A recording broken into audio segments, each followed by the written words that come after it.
வணக்கம் மக்களே, இந்த வீடியோவில் என்ன பார்க்க போகிறோன்னா பென்ஷன் அரியர் தொகை 2025க்கான முக்கிய அம்சங்கள் என்னென்னு தான் பார்க்க போகிறோம்.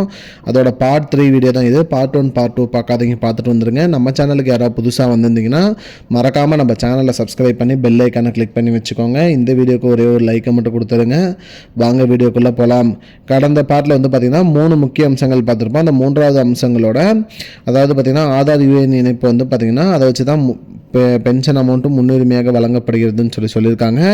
சரிபார்ப்பு பிழைகள் அல்லது குறைவான ஆவணங்கள் உள்ளோருக்கு தொகை தாமதமாகும் சொல்லியிருக்காங்க. இந்த ஆவணங்கள்லாம் சமர்ப்பிக்காதவங்க, அது மட்டும் இல்லாமல் இதில் ஏதாவது பிழைகள் இருக்கிறவங்களுக்கு அமௌண்ட் லேட்டாக தான் வரும்னு சொல்லியிருக்காங்க. 4வதாக என்ன சொல்லியிருக்காங்கன்னு பார்த்தீங்கன்னா சிபிபிஎஸ் மூலம் வேகமாக பணம் வழங்குதல். அதாவது பார்த்திங்கன்னா இபிஎஃப்ஓவின் சென்ட்ரலைஸ்டு பென்ஷன் பேமெண்ட் சிஸ்டம், அதான் சிபிபிஎஸ்ன்னு சொல்கிறாங்க.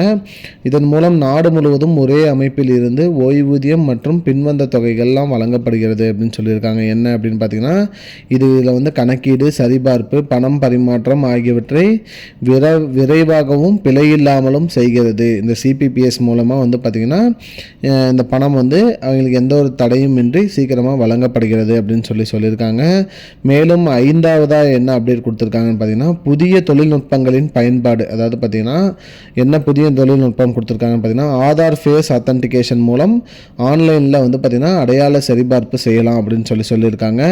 மேலும் ஃபார்ம் 13, ஃபார்ம் 19 அதை பார்த்திங்கன்னா எளிமைப்படுத்தப்பட்டதால் செயல்மொழிகள் வேகமாகின்றனன்னு சொல்லியிருக்காங்க. ஃபார்ம் 13, 19 பார்த்திங்கன்னா அப்டேட் பண்ணுறது ஈஸியாக கொண்டு வந்ததுனால நீங்கள் வேகமாக செயல்படுகிறது அப்படின்னு சொல்லியிருக்காங்க.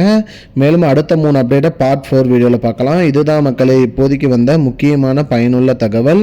இது போன்ற பயனுள்ள தகவலை தெரிஞ்சுக்கொள்ள நம்முடைய சேனலை மறக்காமல் சப்ஸ்கிரைப் பண்ணி வச்சுக்கோங்க. இந்த வீடியோவை உங்கள் ஃப்ரெண்ட்ஸ் அனைவருக்குமே ஷேர் பண்ணிடுங்க. நன்றி. I don't understand your jokes, man. Because it's not a joke. முன்ன பின்ன தெரியாத ஒரு பையனுக்காக விடுற அந்த மனசு இருக்க, அதான் கடவுள்.